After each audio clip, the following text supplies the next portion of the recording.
to the Meech Show podcast, Guidelines to Get Up Off the Sidelines. Welcome back.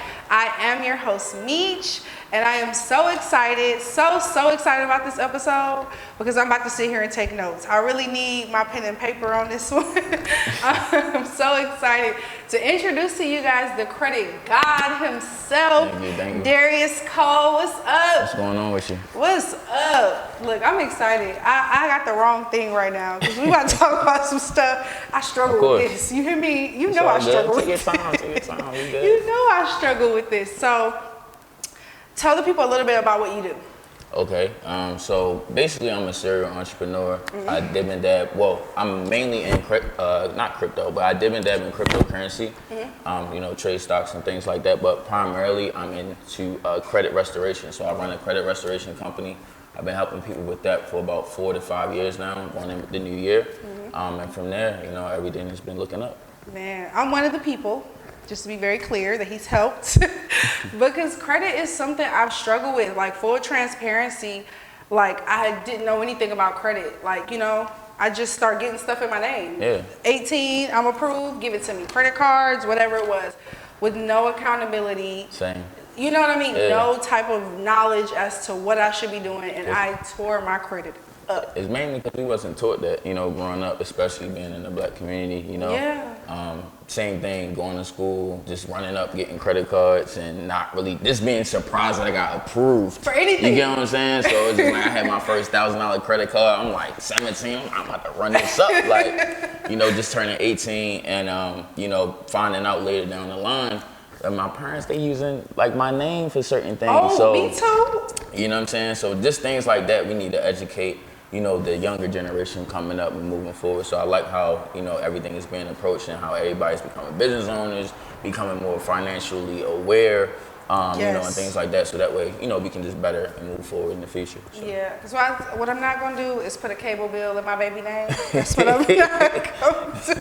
But that definitely happened to me. I remember turning 18, like, when did I have lights? Right. Like, I don't even have a place yet. Right. Like, But what was I about to say? Okay, so for you, what made you pick credit repair? Like, was it because of what you were going through, or? Yeah, it's a combination of several things. So I was flat broke, trying to find my way. I actually just moved from Baltimore to Georgia, just to kind of figure out, hit a reset button in my life, try to figure out something. And then my father, he actually put me in touch with a man named James Hunt, which is my mentor. Okay. So he's been in the credit game for about 30 plus years. So I connected with him, and first, I was becoming a client. I was walking in there, becoming a client, seeing if he can help me. So from there, it was like kind of an interviewing process that I didn't know about. Yeah. So he was asking me questions and things like that. And I'm walking in this man's house, I'm like, yo, this dude, like, he got bread, you could tell, you know what I'm saying? So I kind of wanted to pick his brain. I wanted to get around this space. So, I was open to the questions that he was asking me, and then, just trying to figure out what I could grab from him as far as knowledge. And then from there, he offered me a job, and, as far as him helping me initially with the credit, it was just to a point where he was helping me get certain things removed, but at this certain time, it was kind of like a standstill. So a combination of him hiring me and then me kind of figuring out certain things on my own, it just, I ended up creating my own business. Wow, I didn't know that. I never knew that. So proximity. Exactly. Right, being in a space with greatness, it's something about it. It's inspiring. Yeah. I didn't know that's how you contagious. started. I know, it's contagious. You get a taste of it. Yep, that's why they said, like, it's like who you are around certain people, it could definitely set your life to a whole nother trajectory that you never knew about. Yeah, it shows you what's possible. Exactly. That's what moving to Atlanta did for me. It showed me what was possible. Like, black people can do this. Yeah, like, just being around other like-minded individuals as go-getters, it's powerful. It takes you up. That's so funny. I was just having a conversation like that recently. Okay, so what was your first taste of entrepreneurship? So basically, I was still working for him. So that's why I tell people, like, don't fear having a 9 to 5. Like, it's cool. Like, I hate this trend where it's like, oh, you work. Like, you know what I'm saying? They try to downplay people with 9 to 5s. Like, it's people that's making 6 figures, happy, comfortable. You know what I'm saying? So if it works for you, do that. So And I'm saying all that to say is that I was still working for him at the time. You know, waking up at a certain time, leaving at a certain time. That was a job. Yeah. But at the same time, I was working in the back, doing things on my own. I created a company, you know, Active Credit. From there, I was getting clients, doing ads, talking to people, word of mouth. I was even doing people for free. Yeah. Just to build it up. Just to build, you know. So that was my first taste of entrepreneurship. Working with him, but working in the background too. Yeah, I think that's undersold. That's not the word I want, but like undersold to help somebody else build their dream. Like you learn so much. You learn so much, like in helping someone else. I can even say the same thing for me. Like you have to be able to work in someone else's space, build something else, and then learn. In the future, it comes back. People help you build your empire. People help you build your dream. You know what I mean? It comes back. But it's so much goodness in that. And now where everybody's an entrepreneur, I love entrepreneurship. Don't get me wrong. But there is a lot to be learning in 9 to 5. Yeah. I have one. Like I have them both. Like, and they both have taught me so much. But there is a lot in helping somebody else be able to build up what they have, you know? Okay, so this is what I was gonna ask. What, for a person who's like, credit is bad, they like our age, bad credit, they can't get approved for a lollipop, like nothing. What is something they can do to start working towards like being in a financially secure place? Is it a mindset shift? Because even if you fix your credit and you still got the same habits, you get what I'm saying? Like, so I would say first, know what's on your credit. okay. So that's a lot of people's issues. They say the same thing. My credit's bad or my credit's not that bad. And then they never looked at it a day in their life. It's like, how do you know this stuff? You know what I'm saying? So it feels bad. Yeah, they'd be like, oh, it's only a few things on there. I'd be like, in my head, I'm like, there's so much. Oh my God. I'd be like, let's go ahead and pull a copy of your report. See what it is. 15 different things or 10 different things. And it's okay. That's the thing I try to preach to them. Like, it's okay. Just be aware of where you're at. You know what I'm saying? Even if it's 5 or 2 or 10 negative issues, figure out what's on your credit report, and then from there you'll be able to figure out a plan.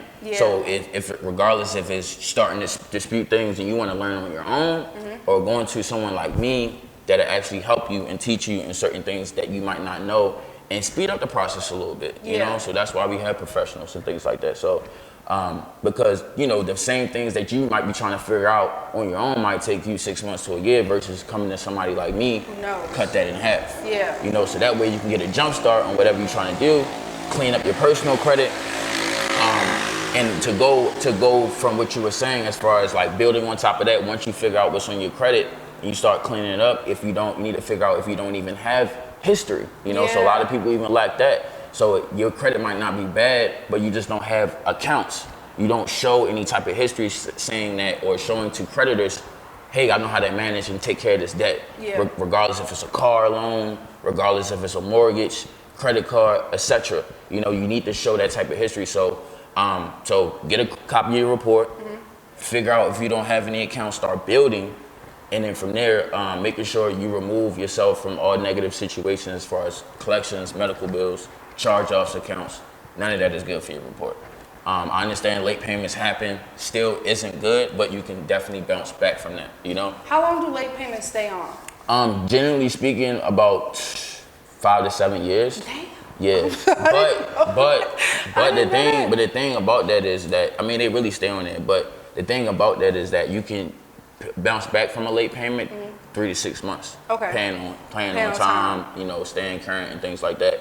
And depending on what type of late payment, if it's on a credit card, I mean, it's bad. It's really bad because creditors hate that. But if it's like on a car, they're more lenient. You can still get loans and stuff like that. But if you got lateness on a credit card, you might not be able to get like the $20,000 credit card. So late payments on a credit card. Late payments, period. I would just stay away from it. Like auto pay everything. Auto pay everything. Everything.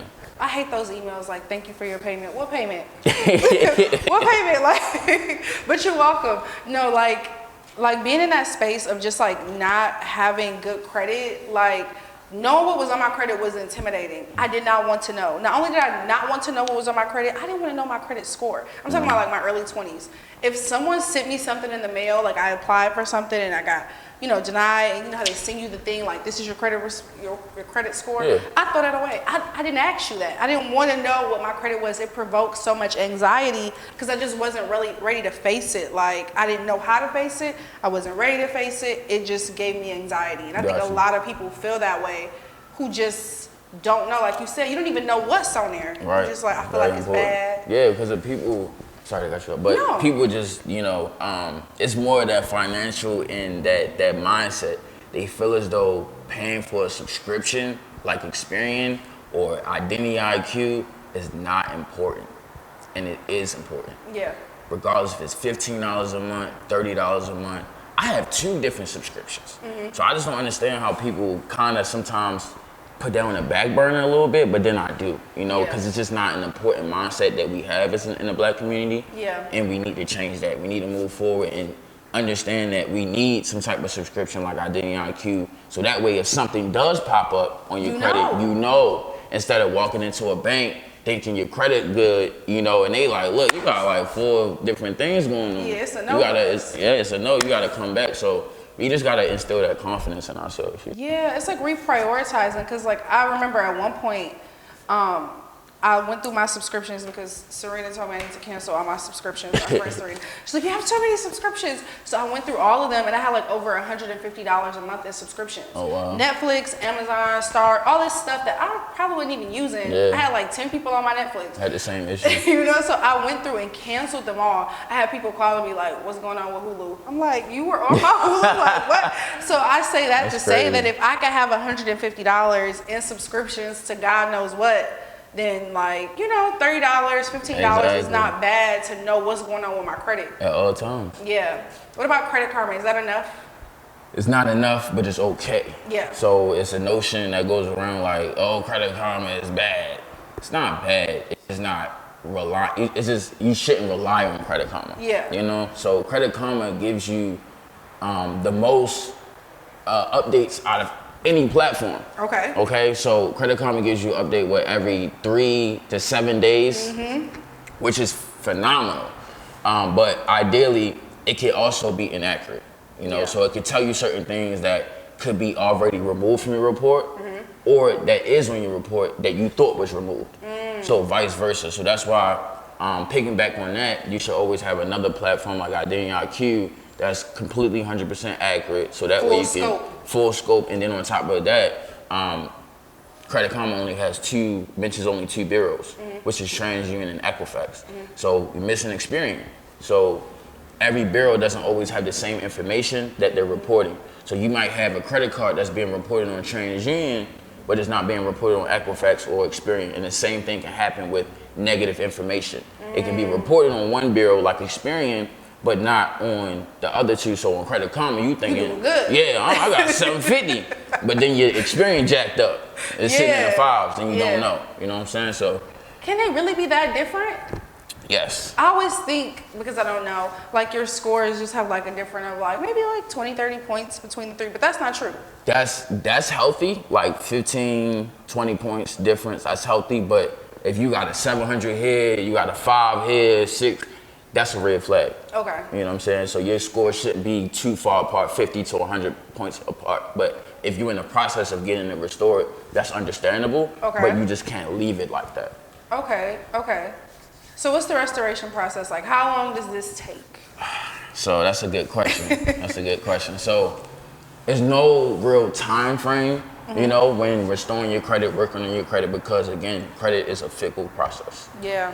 Even if you're in the 700s, 800s, one day you could wake up, 40 points drop. Yeah. I have a client, he's a multi-millionaire, and he calls me all the time about his credit. His credit was in the 820s. He woke up 760. Darius, what's going on? Right. What's going on? And it could be a simple thing as far as his credit card. He just used too much of his credit card, which that's actually too high. Exactly, in which that actually was the case. So I pulled his report, told him. He was like, oh yeah, my wife did, swipe for that, and it ran it up. So he was like, oh, okay, I was sweating a little bit, but that's the goes to show you that when you're not aware of certain things, you can freak out. Yeah. and overreact when it's a simple issue as far as, oh, I just use my credit cards too much. Yeah. You know, so. But it's a matter of knowing. Exactly. Knowing. Exactly. Man, credit has intimidated me. Because I come from a background where people don't care about credit. It's cash. It's what you got now, what you can spend now, what you can put in your name, like whatever. And so like just that misinformation, that misconception of how powerful credit is. Credit is king. Oh yeah. Credit is king. Credit can change your life. Yeah. Like you if you don't have it, you can what you have in credit can make up for it. Exactly. You can use your credit and pretty much flip any process or any business idea that you might want to have, even if you don't have the money. So you can get your credit up. You got a plan that may be costing 20, or you got an investment that you're interested with, especially with new cryptocurrency opportunities and things like that going on. You like, damn, I need 10K. Yeah. You know, but if you're sitting on a 750 score and you're showing debt creditors that you know how to manage debt, you can walk into a bank and pretty much walk out with 40 grand. Yeah. Or 50 grand, whatever the case may be. And leverage that. And leverage that and start making investments. So now you having your credit work for you. Yes. You know, so, and then piggyback on what you were saying as far as the process, the time frame does not matter. That's why I just want everybody to know the time frame is, don't let people be like, oh, I can get this done in 6 months or 2 months. It's a lie, all right? Yeah. I'm telling y'all now, they tell y'all they can get stuff done in a certain time frame, it's a lie. Yeah. You know what I'm saying? Because I know how the process goes. The bureau, you can't determine what the bureaus are going to decide on the end when you dispute.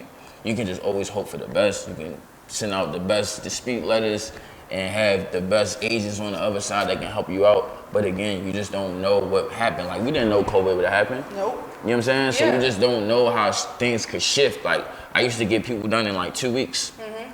You know, I used to get people done in a month. But now since COVID has happened, it kind of like, they kind of like slow everything down. Yeah. You know what I'm saying? So it's a blessing that I'm able to still help people get them to where they need to be, but it might take a little bit longer than, you know, yeah, so you can't say 90 days I got you. No, I can tell you 45 days you're going to see something. Okay. Hit me up. You know what I'm saying?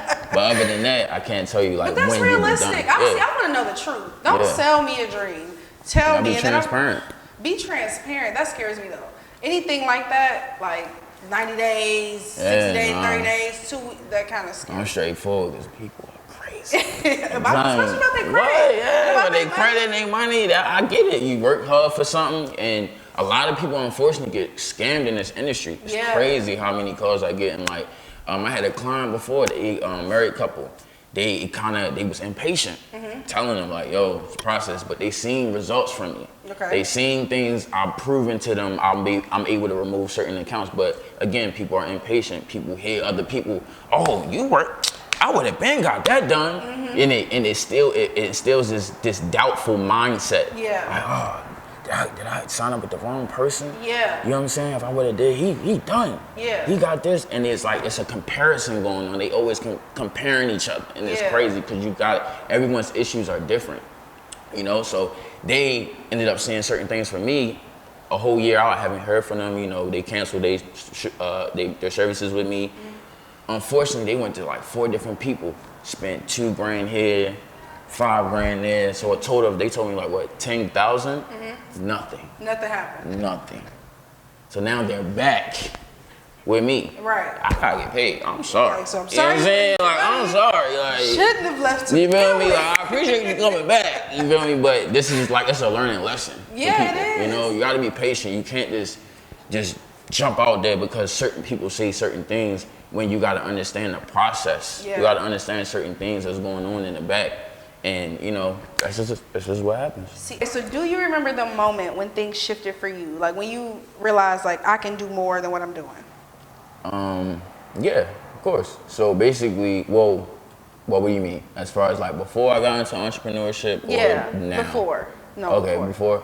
So yeah, ideally working for James, you know, I already set that in my mind. Yeah. You know what I'm saying? Like, it's in my mind, I'm like, ain't no way I'm about to stay the same being around him. You know what I'm saying? Like, it's gonna push me to become a better person. And I know he gonna do the same. You know, he's hard like that. Like, you know, like if he see you slacking or you not well dressed or even the little things, he going drill, you know, and I really appreciate James for that, you know, and I love him for that forever.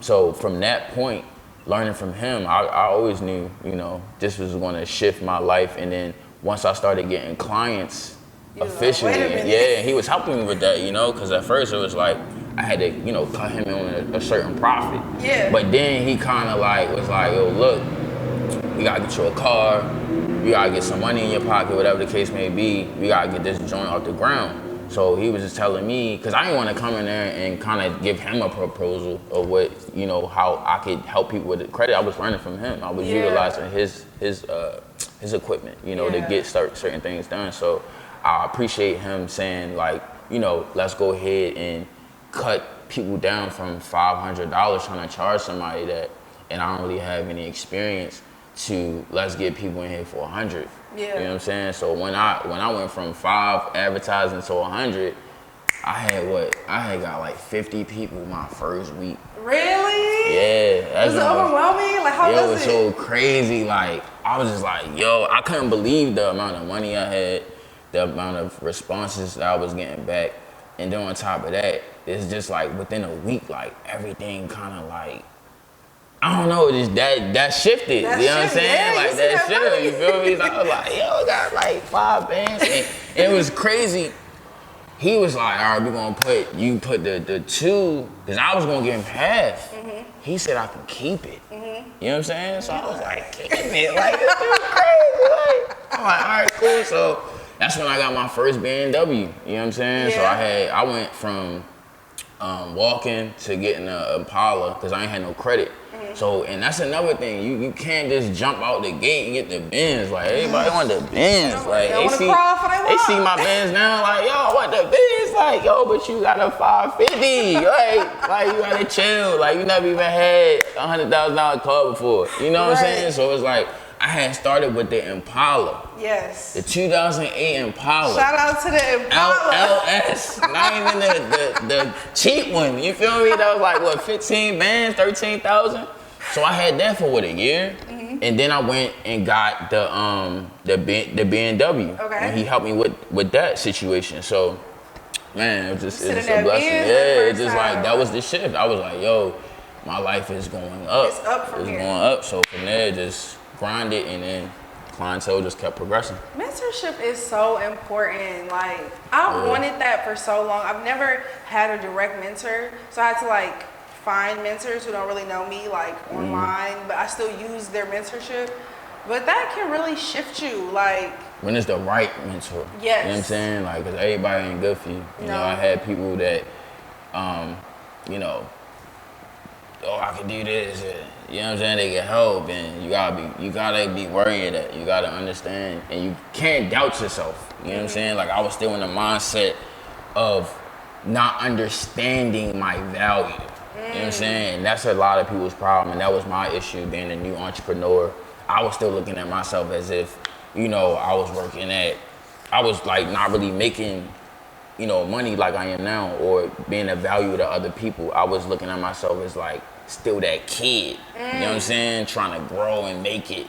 Not realizing I got it, and these people trying to prey on me. Yeah. You know what I'm saying? And take advantage of certain situations that I got to benefit their own life. You know what I'm saying? So that's a gem for you, everybody watching right now. Like, don't doubt yourself, value yourself, especially in believing what you're doing. You know what I'm saying? Because if you helping other people and you instilling value in their life, that's going to come tenfold back to you. So, you know. Yeah, it's kind of hard to see though. Like, when you start off, like you said, like your own value to realize, because you don't see it fully manifested yet. Yeah, you know what I mean? Like, so you today and you 10 years ago, not you know same. What I mean? It's not the same man. And then, so like, how do you even, I guess you just gotta know. You gotta know, because and other people are kind of going to like show you in a way too. Because it's like, I'm a humble guy. Yeah. You know what I'm saying? So you are. Humble people, in a sense, they in a hustler, they just gonna keep working. Yes. Head working. Head down,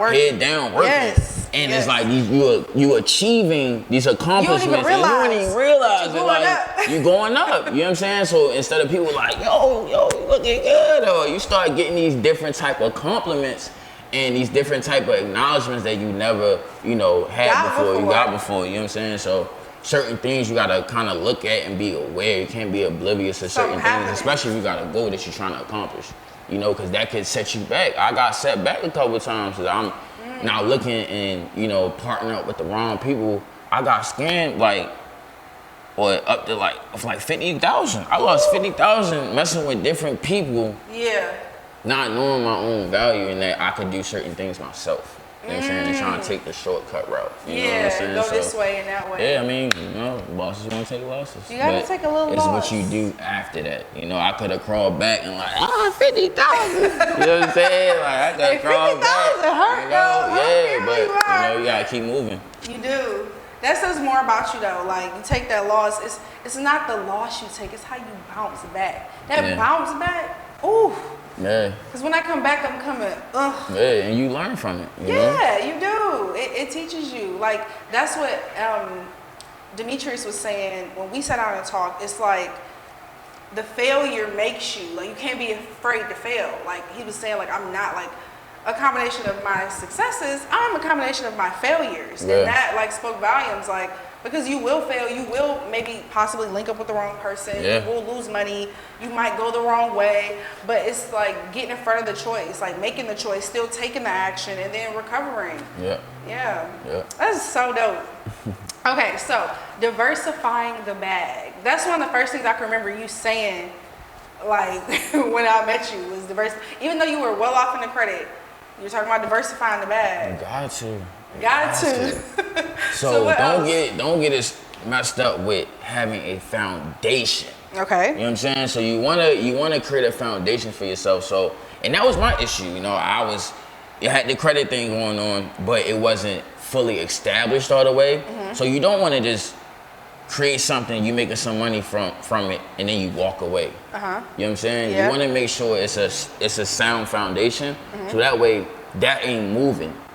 Right. You got steady income coming in from that one source of income, so that way you can leverage that into something else, and not diminish what you started, what created everything, what made you who you are today. Okay. You know what I'm saying? So I almost lost that, to be honest with you. You know what I'm saying? Because I jumped out the gate hiring, 9, 10 employees when I really didn't need to. You know what I'm saying? Because I'm trying to do this, that, and the third. I'm trying to delegate my time the way it is. So I would suggest that is focus on that one craft, that one thing that's going to propel you to where you need to be, and then use that to leverage investments as real estate, crypto, stocks, dividends with the stocks. So you want to use that to get passive income. You don't want to be working and need to work, like, because things happen. You can get sick. You know what I'm saying? You can get in an accident. God forbid. 2022 COVID. It's 2022. Like, things are unpredictable. So, and inflation, like, things are definitely changing with the world. So you want to be prepared. You want to have assets. So, yeah. So, like I said, real estate, crypto. I have a rental business as well. So it's just like you want to delegate certain things. So that way, that foundation, that's your rock. You know what I'm saying? That ain't going away. But at the same time, you have other streams of income that's going to multiply and diversify everything that you got going on. And that way you be straight for life. Come on now, generational wealth. Come on now. Okay, so like, what do you want your legacy to look like? Basically, how do you want to be remembered? Mainly from my family. You know what I'm saying? Like, I don't really care too much about being recognized by the world.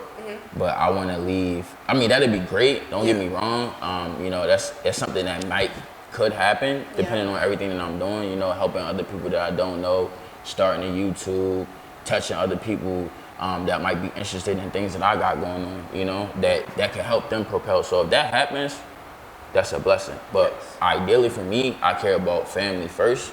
So I want to leave my kids and their kids and things like that. Like Darius, from back then, he left us this, and we were able to create this body of work that outlives me and future generations of my family to go. So if I can leave something for them, even if it's just like $1 million or $5 million, whatever the case may be, to kickstart their life, like that's you know, that's I'll be grateful. It sets you up differently than having to start from ground zero, Yeah. or even further than that. Yeah. Like, it sets you up differently. I'm so glad. It seems like like you said, our generation is so progressive in a sense where we talk about generational wealth. We talk about preparing our credit. We want to leave things for our kids. Yeah. Like, instead of putting things in their name, like, you know, we want to like change the narrative, and that's so powerful because it's changing us. I see the change in us. Oh yeah, facts. Talking to people like 2 generations ahead of us, the generation ahead of us, they're like, we wasn't on that when we was in our 20s. At all.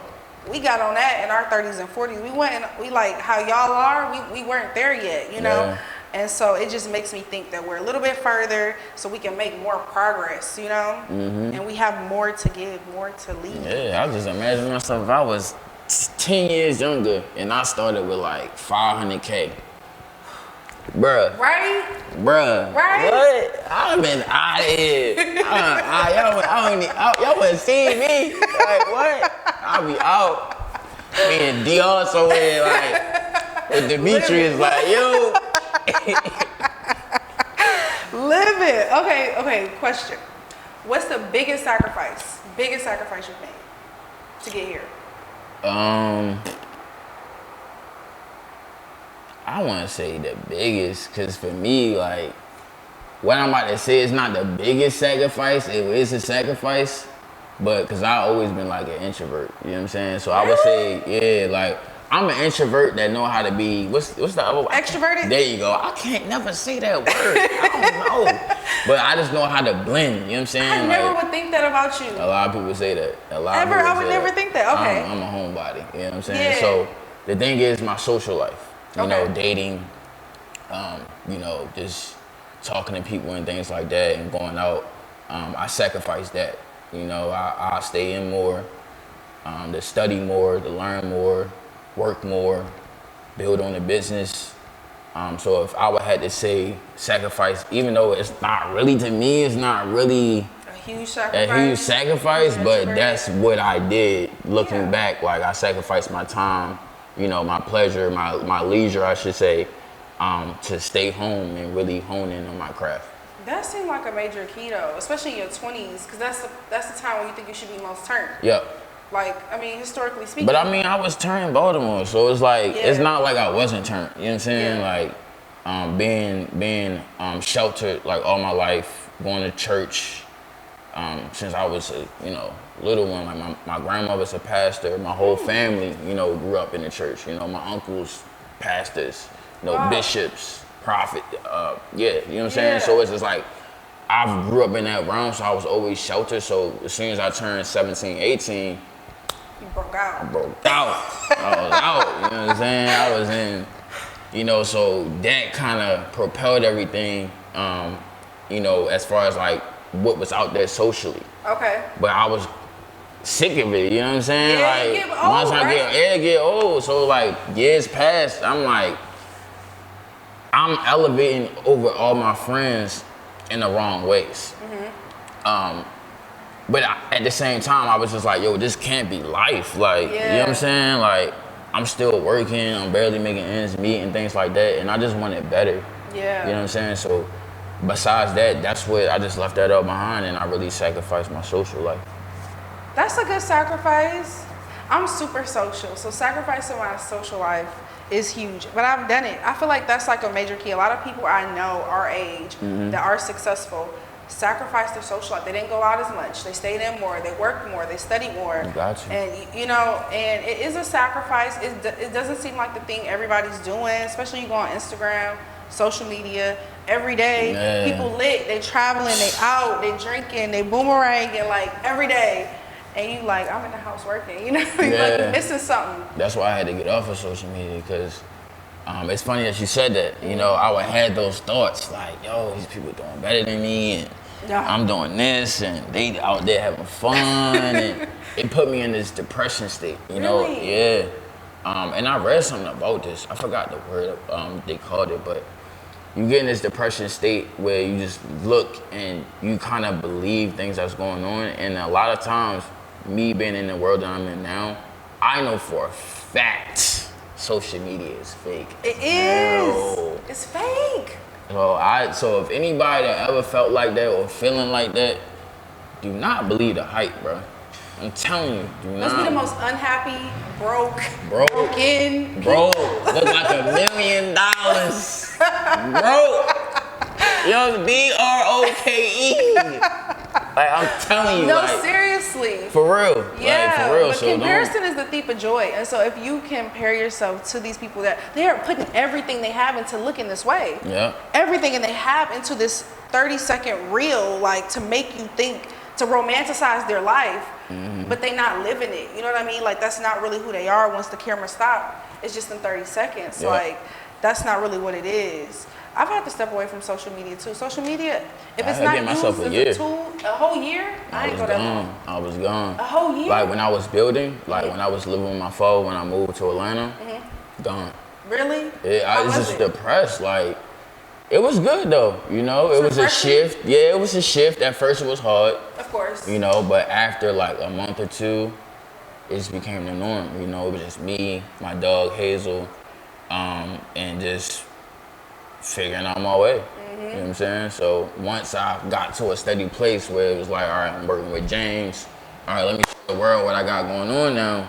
Everything changed. Yeah, you know what I'm saying? now it's something going on. Yeah, so now I'm using social media for my business to create revenue. You know what I'm saying? As I'm not just tool. on there. Not just on there I'm just not living. on there just throwing stuff up. Yeah, I'm walking to the store or I'm with the homies today and you know what I'm saying? We chilling or whatever. So it's a purpose to whatever I'm posting now. Yeah, it seems better that way when you are like using it as a resource, using social media as a tool as opposed to broadcasting your life on social media, because that's more empowering. That translates into money in your account. That translates into more clients when you're using it as a resource. Yeah. But when you just on there, all you seeing is everybody that's using it as a resource, or you see people who faking it, and that's a lot to take in. It is. Other people's opinions, other people's, you know, like that's just a lot. Because like, nobody posting, oh, they lost 15,000 a day. Yeah. You know what I'm saying? Nobody posting like they posting the 20,000 wins, Yeah. not the downfalls. Everybody posting losses like that on social media. It's always about the winnings. It's always about the accomplishments and things like that. So you could get lost in that and thinking like, yo, everybody is so far ahead of me. When it's not even a competition, it's a marathon. For real. You know what I'm saying? It's a competition with yourself, if anything. Yeah. You know what I'm saying? You're the only person that's holding you back. Pace yourself. You know what I'm saying? Pace yourself. Stop trying to compare yourself to other people. Other people got there because of whatever situation they was in. You know what I'm saying? You gotta focus on yourself. Know that your time is your time. You know what I'm saying? If you meant to be rich or whatever the case may be, or whatever goal you're trying to accomplish, a year from now or 6 months or 5 years from now, that's your time. And you gotta be proud of that, and you gotta understand that it's a blessing whenever it does come. You're not late. You're not late. You're not late. That's refreshing to know, because it's a lot of pressure to be successful, to have this, to have that, family, especially at the age we get into. You know, we're coming up on that one age. And you know, it's a lot of pressure to be married or to have kids or to be here or there. And it's just like, you're not late. Yeah. Breathe. Right. You're not late. You're gonna get where you're supposed to get at the exact time you're supposed to get it. Like everything that is coming to you is at your time. Yeah, That's so refreshing. That even make me breathe a little bit. Because I can be hard on myself. Okay, last question. All right. What would you tell 20-year-old you? 20-year-old me. I was like, I tell myself a lot of stuff. Buy Bitcoin. But I was just thinking that. I'm like, yo, buy Bitcoin. All that money, because I had some money like when I was like 20. You feel me? And I'm blowing it. I'm just blowing it on dumb stuff like computers and just getting all types of stuff. So yeah, I would tell myself like, yo, invest early. You know, don't do too many wild stuff. You would tell 20-year-old you don't do too much. Yeah, like I was in a lot of crazy stuff like when I was 20. You know what I'm saying? Ain't that when you're supposed to do wild stuff when you're 20? I guess. You don't have to. 19, 20. Like, if I could tell myself like, yo, it's meaningless. Okay. You know what I'm saying? You won't get nothing I probably from this. wouldn't. Yeah, you wouldn't get nothing from it then, for sure. But other than that, mainly, yeah, Bitcoin. Don't be too hard on yourself. Focus on your goals. You gonna be the big man on campus like you always thought you was. You know what I'm saying? I always had it in my mind. Like, I always was a thinker. You know what I'm saying? Because just like all my friends, they was like, yo, they're not surprised where I'm at now. No. Yeah. Like all my close friends from Baltimore, they're not surprised because I was the one always thinking outside of the box. I wouldn't really put too much action towards it. But you was thinking. But I was thinking, talking. Okay. I was one of those. I would talk out of the friends. So I was like, yo, let's do something with the real estate. But I just didn't know what, you know what I'm saying, how to do it. Yeah, I would always look at properties like, yo, how could I get into this stuff? Like, you know, like different avenues or, you know, I always been talking about credit too. Yeah. You know, they said the same thing. Like, I always talk about credit. Yo, we can utilize credit this way and the third, but I just didn't know how. I just seen it. Yeah. You know what I'm saying? So now being in the environment that I'm in now, you know, everything, you know, just. It's up now. It's up. Yeah. Okay, so you told 20-year-old you, don't do too much crazy stuff. Don't do too much crazy stuff. Invest early. And, you know, don't be too hard on yourself. That's what's up. That's what 20-year-olds need to know. So if you're 20-somethings, that is exactly what it's still true today. Even though, you know, we almost not 20-something. That gets later. So what's next? What's next for you? What do you have planned next? So basically, well, right now we're in the middle of updating everything with the credit company. Okay. You know what I'm saying? So a little bit more automation, you know, so that way we can be more communicative with our clients. The results is there, you know, everything is good when it comes to that, but I wanna make sure everyone has that personal touch. Yeah. So that way they don't feel like, you know, they're getting scammed. Yeah. You know, even if they're not, you know what I'm saying, when you coming with me, but some people still got that doubt for whatever the reason is. So I wanna kinda like lift that as much as possible, be communicative as much as possible. Even if it's, you know, maybe like a AI hitting you up, at least it's something hitting you up. Yeah. You know what I'm saying? So besides that, updating the company, still growing my rental car business. So I created that about 6 months ago. So, and I have 4 cars now. So I'm trying to get 10 by the end of this year. So that's a goal of mine. And then from there, also really learn about this metaverse world and get into cryptocurrency even more. Yeah. Because I really think that's going to generate a lot of millionaires. It already has, but like even more in the upcoming future. So I have to learn. I need to know. If you get in early, I'm telling you, you're gonna be rewarded. Like it's still early. It's you got still time. early. It's still early. So it's a lot of stuff, a lot of projects that you guys can get into and utilize. You know, one would be like the Drip Network. I would say that's definitely a goal one. So look into that. You got Thor. You got Hector Dow that I like. So you got all these different projects, but just don't, you know, listen to me. I'm not a financial advisor. Like, you know what I'm saying? Do your own research. You know, feel what's best for you, and invest what you can invest in. Like, I mean, invest what you were willing to lose. Don't put your all into something, and cause, bro, if you go broke, don't call me. You know what I'm saying? Don't call me. You feel me? I can help you with your credit. You feel me? But I can't give you no loan. You know what I'm saying? I'm sorry. But yeah. Oh my God. Okay, so where can we find you? All right, so I have, you can find me on Instagram, so Credit Guard 101. You can also find us on Instagram with the business as far as Active Credit 101. And then you can also find me on YouTube, Credit Guard TV. And you can find me on Facebook, Darius Cole. So. Yes. Okay, y'all tap in. This man has fixed my credit. I have seen things I never thought I would see removed. I am a witness. And I'm over here like, I need you to help me with this. I still need a little help. But he is absolutely 100% at what he does. I stand. I'm so proud of you. I can't wait to see where you go next. I'm so thankful you came. Of course. I'm so glad you came. But guys, tune in every Monday. Please hit like and hit subscribe, because every Monday we come in and we drop in jewels, period. So thank you so much, and we'll see you next time. Peace.